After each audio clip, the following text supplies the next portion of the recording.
Kámo, já mám gambling addiction, ale ještě potřebuji pomoct, co mám dělat. Karzi.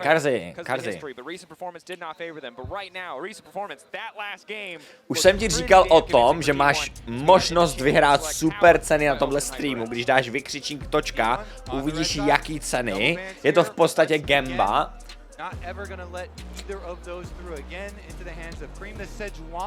Tak, uká. Gnár Kalista Sejuani. Zas bude Skarner, jo? Prostě... Hej, počkej, ale T1 jsou zase Red, protože Tes si zvolili Blue side, okay. Silas first pick, jahaj. You know, Vi Ahri combinations from the side of T1. I haven't liked the Ahri picks into the Sylas though, as the Sylas then just steals your ult and becomes so problematic. I don't like the Sejuani ban because I feel like Owner isn't one of the junglers that you can easily ban. Jinak navýším počet navýším počet her a RPček. A ještě jsem tam měl přidat Steel Series věci. Rumble Rakan, okay. Not going to be the case. The Rumble comes as no surprise, but a very early priority on the Rakan here for Keria. Wanting to try to make some big plays. Obviously strong synergy between the two champions already. Sejuani, of course, taken on the board means the long-range, non-committal engage is hard to find for the side of TES. If they want to pick up any other jungler that's been potentially popular outside of the Maokai, they need to be ready to commit to a fight. No, Ezreal je vždycky zabanovaný for 5 teďka, no. I bet Faker's got a different pick into Sylas for us. Because I think they want solo AP as Rumble. I don't think they want to go with an Ahri or anything now. I hope there's some spicy cooking going on. Let's see. Ezreal Real 1-2-3, protože... Rakan, Poppy, do Rakana. Ale oni piknou Real. Tak, better. Ale to je strašně funny, jak teďka musíš pikovat Real a Ezreal 1-2-3. Protože 4-5 je to permaban. A já od day one jsem říkal pick Real 1-2-3, protože je to broken. Ale prostě... Nebo prostě, že lidi musí banovat. Prvně jsem říkal, že musí banovat 4-5 Real, že to je broken. A pak, že to musí pikovat 1-2-3, no. Sylas, Ezreal, Real, to je dobrý combo. Zaya Rakan je fine, Rumble taky.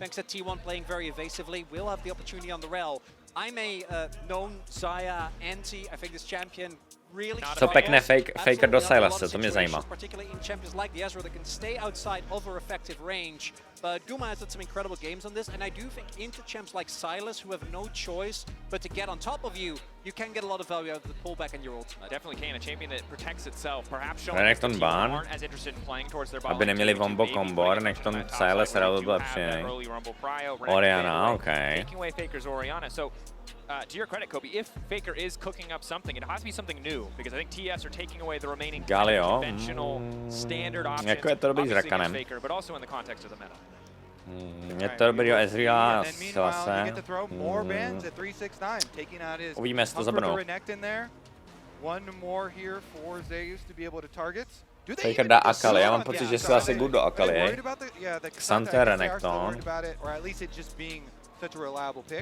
Yeah, 369 also, particularly last year, basically was one of the biggest parts of what made that JDG roster tick, right? The space he was able to create in team fights, and we have seen Xante, the Rumble, you really struggle in lane. Jo, ale zase je to takový... Expect this series to really come down to the fights, and ale jako vyhraje to linku proti tomu.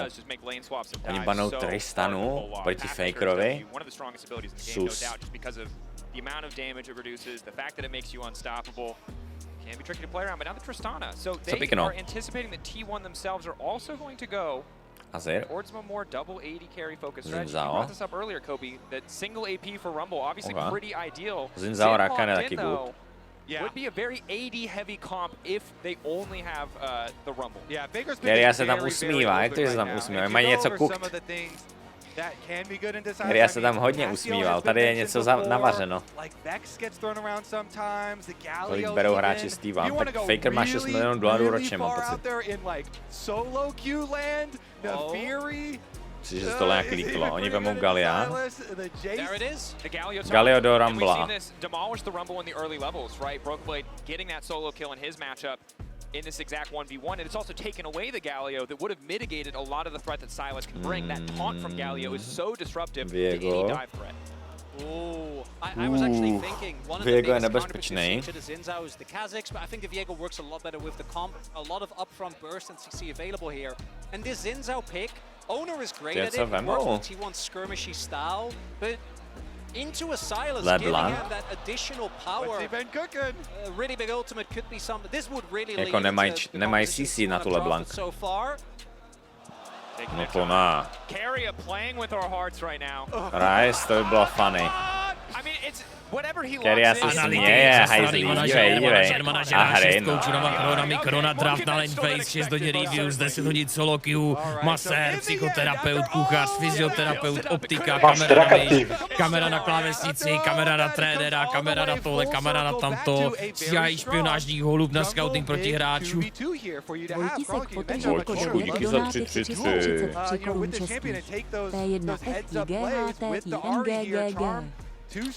A hry je taková, meh. To už by se mi líbila ta LeBlanc víc, nebo ten Rice. Promises of action. There was, I think, it was an incredible game, but there weren't that many actual fights. I think this time around it's got to be different, right? We have, particularly in terms of mid-jungle 2v2, such volatile matchups. Viego really relies on being able to start those resets early. You have set up on everyone besides the Ezreal. It's really easy for 369 to join as well, and I think TS is going to feel way better. I feel like your matchups are more solid compared to last game when it comes to those early laning phases. The reason why I didn't really like the Ahri, especially from yesterday, is tady je prostě dobrý Galio, hodně dobrý Galio. A ten Ahri. Tady se bojím toho Galia, ten je mega dobrý, no. T1 Gumaj už musí potat. Zaya se musí feednout a mít třeba 2-0. 2-0-0, 3-0-0, Zaya. Of course, you highlighted Kobe. I think it's such an excellent point because this is a champion and a duo that looks really powerful early on, but we saw giving Silas dashes feels bad in team fights, and it feels bad if you don't have that damage. And for Zaya, a champion who doesn't have the mobility to follow up if aby prostě měla damage proti Galio, proti Real a Viego, aby to one-shotovala. But Chronicle, to your point, this game, there's no more low stakes engages. There is only bude lane swap? Asi nebude, hej? There is only there's Ahri fishing and Ezreal fishing. Everyone else is going all in. Kde má Faker skin? No tak Faker nadával na ten Ahri skin, že je moc drahý, takže si nemyslím, že by ho bude hrát. Faker hraje většinou bez skinu. Zinzao ultimate to me is so insanely strong when you have the damage and the ability to get in the middle of a fight and split it up. And let's take a moment to talk about Cream, because Cream is here at his first World Championship. He's the only player that has not been to a World Championship here among all of these veterans, and he is an excellent Silas player. His second most played of all time. You talk about really good ults to steal. The Rakan ult is another very, very good option for him to steal, along with the Ahri ultimate. There are even some angles sometimes where Zin ultimate steals. And so for Cream here, to be going against the most legendary mid laner of all time at Worlds without T1 are now performing at Worlds. It's very, very big for him to get one of these really comfortable champions and show us what he can do when Silas has really been so much a part of the recent meta. Chat, co byste chtěli ještě přidat do té točky za ceny? Já tam přidám nějaký věci. Ta level 1, to se mi moc nelíbí. But it's well highlighted. Kobe, I mean, it's so tough to be Cream. There's so much story, there's so much baggage, there's so much narrative around every player in this matchup, except for him. He's coming in clean, he's coming in fresh. You know, first time in a series like this, at a stakes like this, at Worlds like this. And so he knows it's important for him to do well, to show up, to make sure that his teammates with those stories against T1 can really find those victories. Yeah. Jestli Tomáš nejde japovat, tak já si mohl jít japovat za snapem, sakra. So much pressure and so much hype. Sometimes, you know, you get a little worried and you can get a little shaky, or sometimes you can just get excited by the fact that you get to go against such a big name and try and go for those huge outplays. Let's see if the mid-jungle fights actually are as explosive as we're hoping, because both junglers have started bottom side, and they're pathing upwards to the top triangle of the map. Jestli Tes vyhraje 1v1, teďka to bude 1-1, tak napíšu snapem, jestli se k němu mám připojit. Damage is going to feel good for T1, but whenever I see a Viego, I'm always going to look, how good is your upfront burst? Viego fights, function the best if you can lock someone down, blow them up, and get those resets going. Mako looking to impact mid here, similar to what Keria did in the previous game. Faker's lane is pushing away from him. Cream using the last of his pots. Of course, no inspiration. Freeznu tam mid lane a teďka level 3, level 4 je nebezpečný mid vždycky, to se vždycky gankuje, když hraješ Silasy, tak gankuješ enemy mid lane, protože Silas na level 3 je nejsilnější. Je hrozně silný ten Silas. A pokud negankneš, tak se stane přesně tohle, co bylo, to byl nádherný chunk. Ty jako fakt musíš, Oh! Wow. Faker to cítí. A teďka freeze mid, takže z něho může ganknout.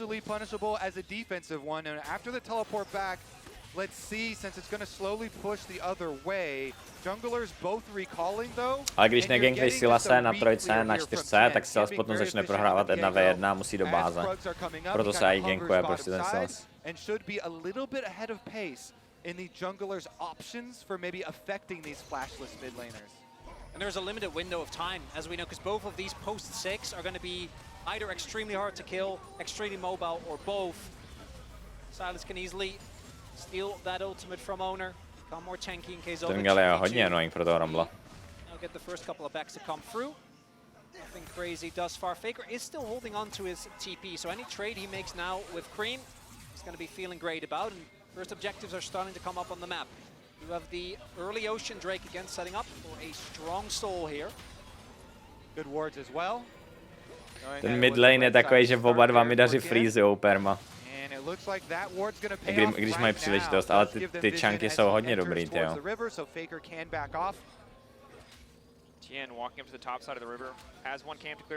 Musí respektit, jak nemá flash. Control of the grubs area is going to be the bigger name in the game. T1 in the bottom lane, already getting push out. If they can get a recall, if they can remaneuver to the top side of the map, they should be favored in the grub fight. LCK team's notorious for prioritizing this objective head and shoulders above something like the Drake. Our featured matchup presented by Mercedes-Benz. No surprise, we're talking about the junglers. TN a bit of a struggle in game 1. Both players this time around, TN and Owner, obviously a lot of tools to make these individual plays across the fights. That's the big difference. In game number 1, protože v téhle sérii neswapuje. Nemají ty top lanery, kteří jsou swap good. Jax, Xante, to jsou lane swap, Gnar, jsou dobrý lane swapový champové. Protože je nedivneš, víš? Všechny ostatní champy divneš.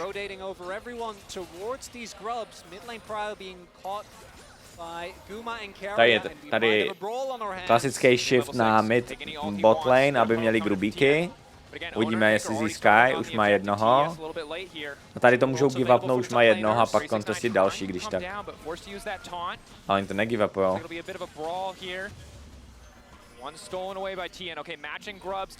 Nevím, borci, tady je Galio ult.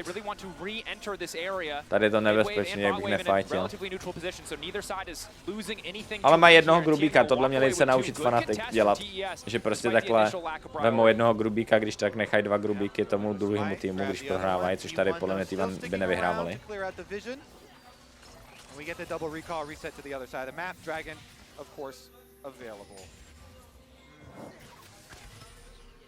TP still there. 369 just TP towards bot. We'll see if Zeus feels forced, or looks like with the wave state as it is, he'll be able to hold on to his. That's going to be something that T1 might look to play around. Small early advantage here for TES, but because they did also commit 5 people. Chat, máte nějaký tipy na bowling? Já jdu dneska večer na bowling a musím to absolutně zničit, takže nějaký tipy na bowling?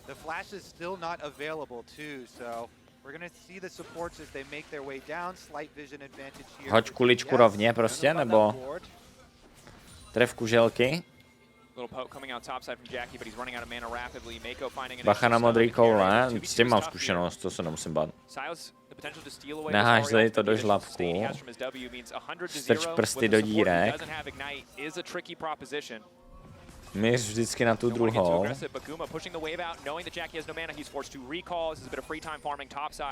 Najdi si svoje favorite kouli, do které ti nejvíc padnou prsty. Házej to obou už. Nech si zapnout ty bariéry pro děti. Not going to be a timing window here, and you see 369 realizing that as well. Woo. So we have 2 Ezreal steals already this tournament. Not going to be the case here. Já jsem docela dobrý v bowlingu, jenom jako já jsem doufal, že mi dáte lepší tipy. Guys, remember when we promised that they were going to fight and beat each other up a lot? Yeah, I know. Did you promise that? All I'm saying is, no, that was you have more hours casting T1 than either me or Kobe combined. So I promised it would be a banger series, and I still feel like we can fulfill on that promise. Yeah, banger like chess is a banger though, not banger like MMA is a banger. Maybe. Dělej 2 kroky a pohyb celý, jak se hejbe pohyb celým svým tělem. When we do have trades like this. Stoupni si lehce nalevo, abys ho házel do středu. A není to lepší, ale ty, když trefíš ten střed, tak oni to ti profíci dělají tak, že to zatočí a dávají to tak z boku. Takže ono jakoby Now that they have their level 6s, of course Viego, you know, does have the option for potent executes, and has made his way up for a lead game. Se podívám na YouTube, jestli náhodou nemám ten. You can see Owner on the way. Trust it. Who's baiting who? Wait, Creamy's on his way though. They know. Yes, now he spots it, he's going to start to back up. A tady vyhraje Viego Galio. Má flash? Má dobrý flash. A tady by vyhrál to, no. What does Faker get here in mid lane? How quickly can he push on the tower? The turret plate is half gone, so that's going to be a flash because 369 actually flashed as well aggressively to try and set up that play. Ček, kdo neviděl moje reakci na hit point, taky máte na YouTube už. The entire top side with the only damage that's going to be relevant towards him is basically just Owner, who doesn't really want to spend his time doing that. So I think today is definitely a lot easier to punish if TES see an opportunity to do so. As T1, yet again, changing these lane assignments, sending Fake towards top. 369 should be easy for him to get the push here, but you saw at the end of that play, obviously Equalizer used to clear the wave, which stops 369 potentially getting a tower play in response. Mě tady lidi spoilovali, tak jsem to zrychlil, aby to mě nespoilovali.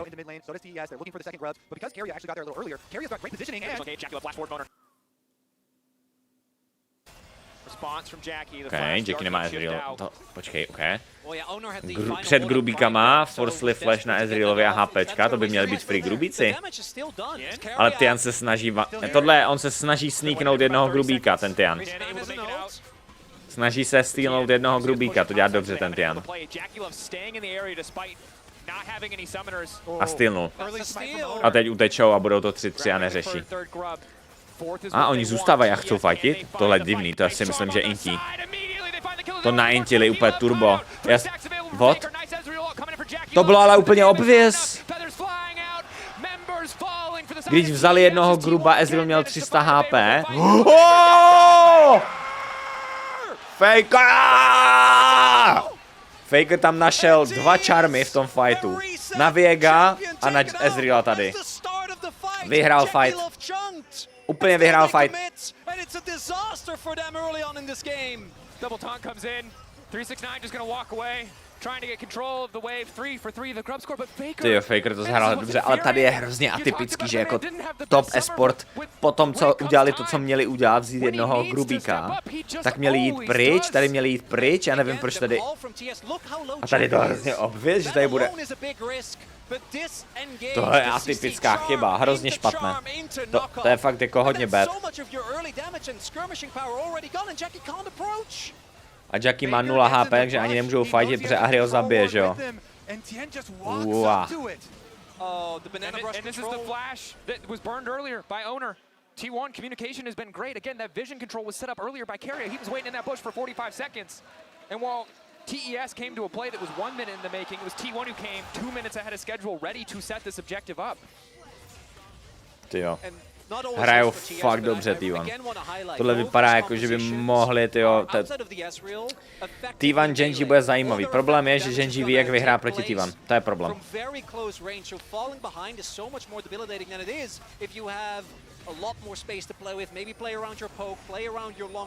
World's buff je huge. T1 are showing the killer instinct here in the game, and TES are just looking sluggish. Walking up to them, not respecting vision control. And remember, I think za chvilku mám papáníčko. Přijde papáníčko za... Tome!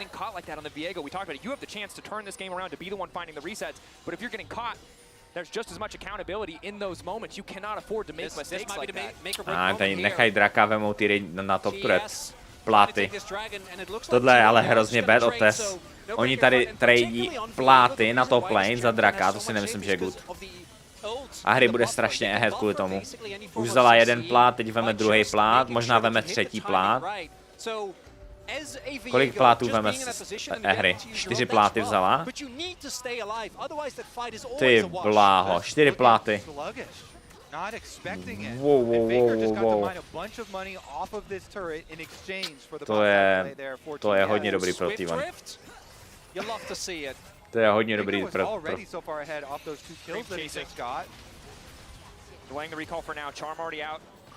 To byl dobrý force od Creama. Small advantage. Will TES be able to capitalize on that cooldown not being available? Obviously difficult with the malignance completed, but a potential window of opportunity. Herald je up.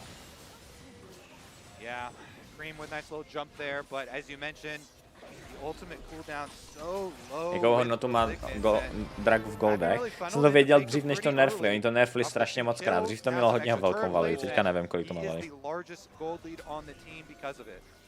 And in game one, T1 outplaying around the map, not giving fights to TES, but this time they're taking fights, and it's resulting in a much bigger gold lead much sooner in the game. And you talk about melee compositions. If it's melee versus melee, who's ever ahead is usually coming out on top or favored in these fights. TES trying to fight back. Bot wave in an even state, top wave in an even state. They're sending Cream up, hoping that they can get control of this Herald area. Skooma perhaps caught out. They'll at least get the cleanse. Good start to the fight, and it's the CC that's going to have to be crucial here for TES. They need to find a target, isolate them, and take them down immediately. But you can see they're uncertain. Zeus caught between multiple members of the team, but they don't want to pull the trigger. Instead, focused on the objective here. Faker is TPing. It's to a very safe ward here, and the ulti in 5 seconds. Fakers will be available. Herald gone. Do they want the exit fight? Instead, focusing on mid. Big win for TES. They just get the teleport, get the objective, and get out. Honestly, yeah. To see some decisiveness there and get the extra cooldown, that teleport that you mentioned, actually quite big here. So TES starting to bring it back. Area, decent sidestep. Cream on the way in. Stolen Ahri ultimate. But giving that respect, not having perfect information, not wanting to fall face first into a waiting Rumble in his ultimate. TS instead looking at the objective. Zeus might be forced to use the equalizer to clear the wave here. And even though they weren't able to actually make it happen, we've seen the mental resilience of this TS team in International. Even go back to MSI, they were down 0-2 to Gen G, turned that into a grueling 5-gamer, almost getting the reverse sweep. And this goal deficit, it's rough, but you can still fight your way out of it. Again, stands or falls, but how a fight starts. All of these last objectives go the way of TES. They get the Dragon, they get the Rift Herald, they get the top tower. Breaking open mid is big here. That much more control over the map, potential. That's Jackie. Jackie Love in. T1 starting the fight, spinning around, not quite sure where they want to go. T1 stopped the Herald charge from being effective, and they're going to keep the fight going because they see Jackie Love hightailing it out of there. Bit of an awkward exchange. TES get no value out of this Herald. Jackie drunk? What's going on? That was a full circle there. He ended up not wanting to go all the way in because of the positioning of Keria. To si děláš prdel. It's a bad sign when your Ezreal nopes out at that point. Motor potržítko Máter donátit 100 korun českých. Židle Castor lepší jak X-Napy. Cream you'd expect to be pretty favored, just given the sustain innate in the kit, the additional CC he can bring when he has the Ahri dashes available. I like that little release of tension, though. Yeah. From the mid lane, everything had been building and building and building. Jak to, že Faker nemá... Jak to, že Faker je jenom 400 goldů ahead. Rift Herald is truly a gift. It's a lot of moments. You know, they can be great, they can be heartbreaking. Dobrý komentář. Shut the fuck up. Certain players, I mentioned already, that maybe are not allowed to drive anymore. Not allowed to drive, nope. That said, this one not great or heartbreaking, just a little awkward. Just funny. Yeah. They're going to give up a bit more prio than they would have wanted, a bit more of 369's health bar, but all's well that ends well, and for now at least they're holding on to their mid lane tower. That said, Herald could have been big, could have been a lot of money for them, so not getting that advantage is going to hurt TES, but you can see that while T1 had about a 2k gold lead earlier on, it's getting closer and closer as TES pick up more resources across the map. I hope that we actually get a confrontation on this Drake, because currently Zeus is recalling to go purchase, and then he should head on down for this objective. Does have his teleport, so he can actually go catch the wave and then threaten with his teleport to come join the fight. Meanwhile, 369 Galio ultimate is ready. You have to be careful. T1 you're gonna have to try and draw out the Galio ult without fully committing to the fight. Faker reset. TES are aware they can go in now with no fear of being down a man. OTP just yet. It's available soon. Chat, když máte 3500 kalorií denně jíst, tak musíte jíst prostě 3krát denně. Moc velký dar. Já se najím před streamem a 2 hodiny ve streamu musím znova jíst. Nic.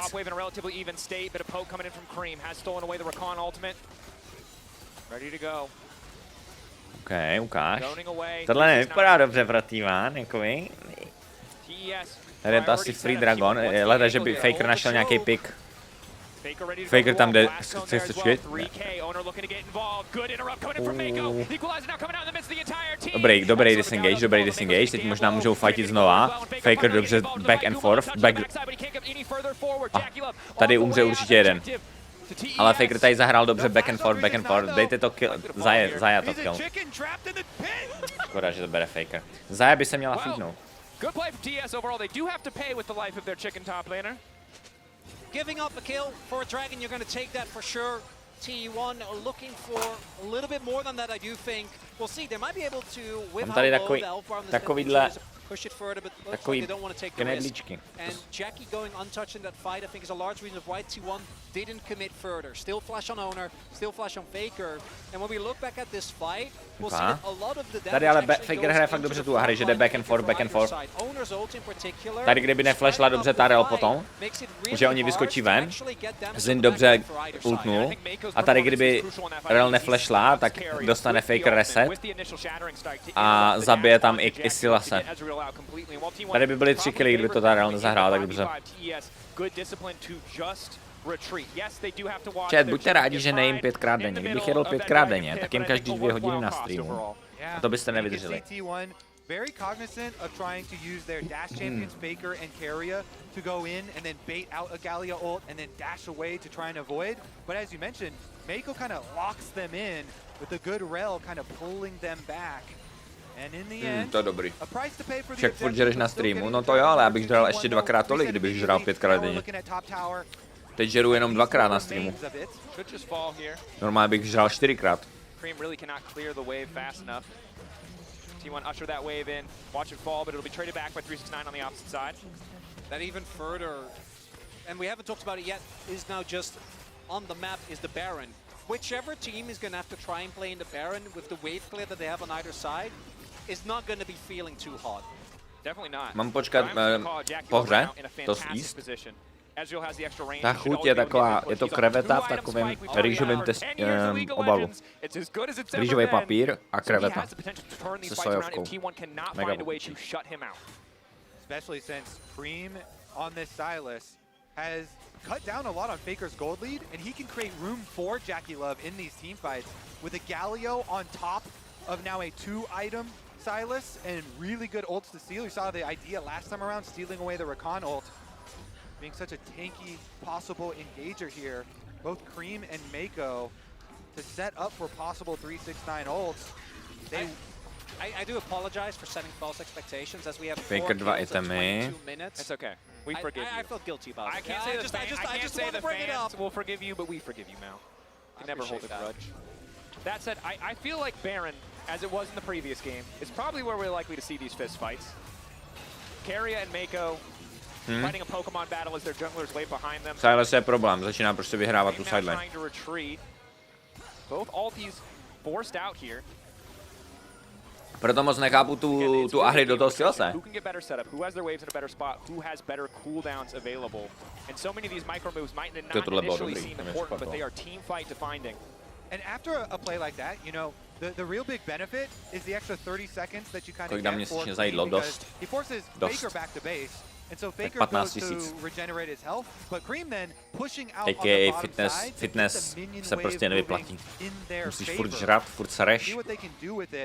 Musel jsem normálně reálně spravovat záchod, protože těch bobků, to jsem prostě rozbil jsem prkínko tím, jak furt kadím.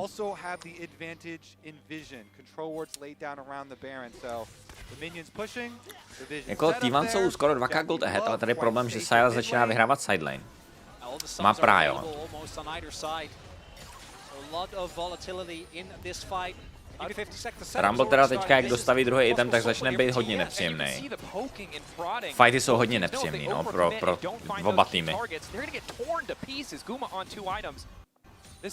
Zaya se musí feednout ještě víc. Zaya potřebuje ještě LDR a Rapid Fire. A pak podle mě potahá. Ale jako už je level 14 a Rel je level 8, protože dává solo XP. Který je taky level 8. Oni jsou tak strašně underleveled ty supporti. Ale stejně jsou tanky, protože mají ten support item. To by měli nerfnout ten support item.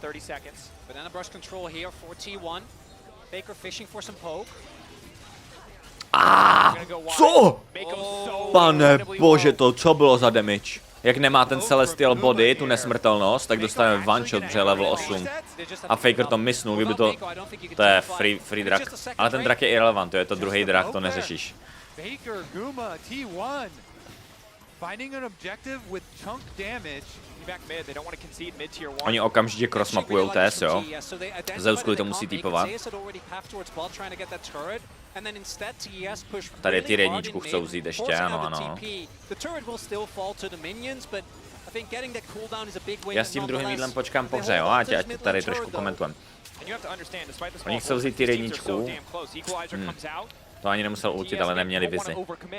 Faker to zahrál safer, neměl vizi. Ale reálně Ahri ult je tak nízký cooldown, že ty bys fakt měl perma ultit.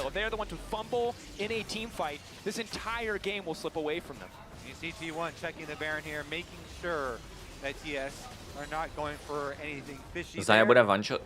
Jakmile proknou něčím ten rel item, ten Celestial Body, tady to, tak je one-shot. Oni extrémně nechávají solo XP těm ADčkám. Já vidíš, že Zaya prostě level 14. A Zaya má prostě nejvíc XP, protože farmí má 285 CS, farmí campy a farmí solo XP mid. Rakan je level 9. 5 levelů behind.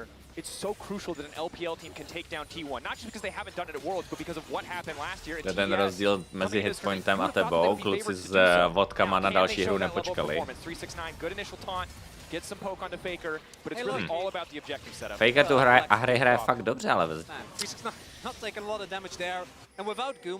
Ahri začíná dostávat outskill. Rel je 6 levelů behind, to je crazy. Ale oni to dělají tak dobře, že ty jsi tak strašně behind, ale v momentě, tam je comeback mechanika v té hře, což by tam nemělo být. V momentě, kdy Rel dostane assist nebo takedown, tak potom získá třeba 3 levely, nebo ne 3 levely, to přeháním, ale dostane full level. Z jednoho asistu, z druhého asistu další full level a pak je zase, víš, že prostě ty jako support čekáš, ty prostě dáváš všechny, nebereš žádný XP, aby tvoje solo carryčka silný a potom z jednoho asistu dostaneš strašně moc XP, kvůli tomu, že jsi tak behind. Bot wave pushed in, forces response. TES have priority access on the Baron. They don't have the best Baron taking comp right now in terms of itemization. It's not the Blade. Ty ale je to takový, že Tes vůbec nefajtí. A ta Zaya začne outscalovat brzo. To bude nepříjemný. Oni měli hodně forsovat od prvního itemu do 3 itemů. Od prvního itemu do 3 itemů Tes vyhrává a mají hodně forsovat, ale žádný fight neforsli. Kdo má lepší late game? Za mě T1 a jenom kvůli Zaya. Jenom kvůli tomu, že Zaya prostě teďka dostaví Rapid Fire a bude hrozně silná. Zaya je dobrá do toho team kompu, co má Tes. Jediný, co je problém pro Zaju, je Ezreal. Ale to vyřeší podle mě Ahri Rakan. You know, I wasn't joking when I said the tension is building. All it takes is like every time a support is in a brush, just like this. We are seconds away from teď mu prokli ten Celestial Body a teď může dostat one shot. Guma nevzal Rapid Fire, ale tu, jo, on vzal tohle. Nemusí mít Rapid Fire actually, když je to míličko a jenom Ezreal má range. Reakce na hitpoint je na YouTube už. Jo, když jste neviděli moje reakce na hitpoint, tak je to fakt funny video. Tak se můžete podívat na YouTube. The tower in mid lane, the most important one, still stands for T1. Their point of defense. Ale Foresto, jsi tady Foresto, ty bys neměl vydávat videa, když streamu, protože ten algoritmus funguje, doporučení videa funguje podle toho, jak to video performuje první hodinu a půl nebo první 2 hodiny. A když streamu, tak se na to lidi nekoukají tolik, na to video, a nebude to mít tolik doporučení. Guma tady, jestli bude hrát dobře, tak dá 1v9 eventuálně. Už je v té pozici, že možná může dát 1v9. Silas outscrollnul a hry, jo, to jo, ale jako Zaya je tady huge. Zaya je podle mě OP, jako champ. Ale já bych stejně hrál Rapid Fire upřímně. Kvůli rangeu. In a very short amount of time with Carriot down a heal, down his health bar. This time TES are looking to take this dragon uncontested. Je to třetí drák, takže tady je Baron důležitější a to, co dělá T1, je docela dobrý. Že jdou pro to, že jdou pro...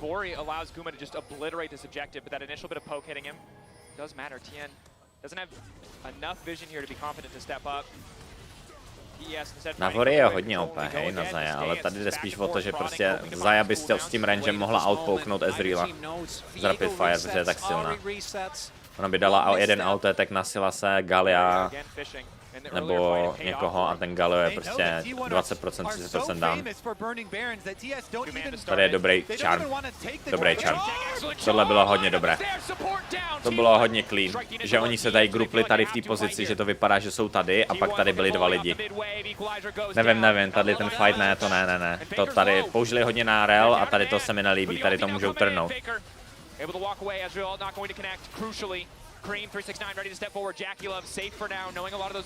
Oni chcou furt fightit, protože Faker dá reset a TP. Zaglow bude mít ult.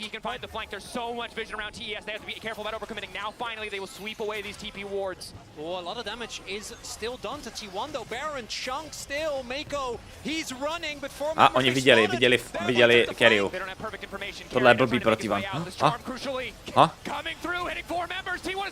Wow, Honor to zahrál výborně a Faker perfect charm. Honor solo killnul Ezreala, jebeti, co to je za champa? Dobrá ult od Gumayushi. Gumayushi tahá. Ty vole, ale Honor tady zahrál, ty vole. Tohle jsou clean hry, to je šílený. Oni našli Carryu, ale to jak flashnul Honor. Tady to bylo dost divný, že Carry šel in alone, nic se nedělo, pak šel Honor in alone, nic se nedělo.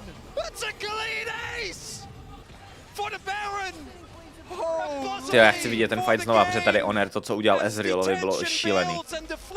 To jak se mu povedlo. Dívej, oni ho spotnou. On teda charmě tady to vypadalo dost blbě, charmne všechno, ale dívej, co udělá Honor tomu Ezrealovi. A pak perfektní charm na Gallia. A tady Guma nádherná ult, dodgene tu rel, proto říkám, že Zaya je mega dobrá do rel, že dodgene takhle ten její engage. A tady ten už je mrtvej. Ale tady se... Mega dobrý.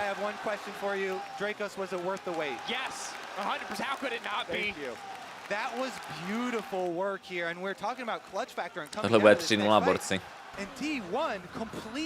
T1 to stompujou. 10-0 the score with the Baron, with the Dragon, they want more! Cream trying to make his way out, he's already been charmed, he's already been locked up. To je crazy. Silas is on his way out of there, but he managed to get the dashes out. In time, he okay, holds on. Přežili, ale tady vymou tu asi inhib. Name of the game is survival now for TES. They were on even footing for so long, but with this Baron buff empowering T1, they have to play on the back foot. They have to respect the potential for the push here. Concede. Faker hraje hrozně dobře tu Ahry, i když ta Ahry tady jako není nejlepší, tak to hraje hrozně dobře. Má ty jeho charmy jsou... On prostě nemisuje charmy. On nemisuje charmy a to je na Ahry je tak strašně hard champ, že ty když misneš jedinkrát misneš charm v tom fightu, tak to shiftne celý fight. A on prostě ty charmy nemisuje. On permahituje rel s těma charmama a perfektně timuje kombíčka. To je nebezpečný, tady T1 jsou jako najetí. Teďka outscalenuli. Ty vole, a hry damage. Tady ani outscalenuli, jo, ta Zaya outscalena. A Faker má jak moc velký damage, ty vole, ještě tam zabije Jackieho.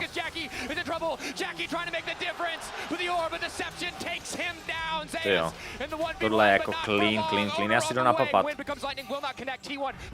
Tady se bojím, že to bude...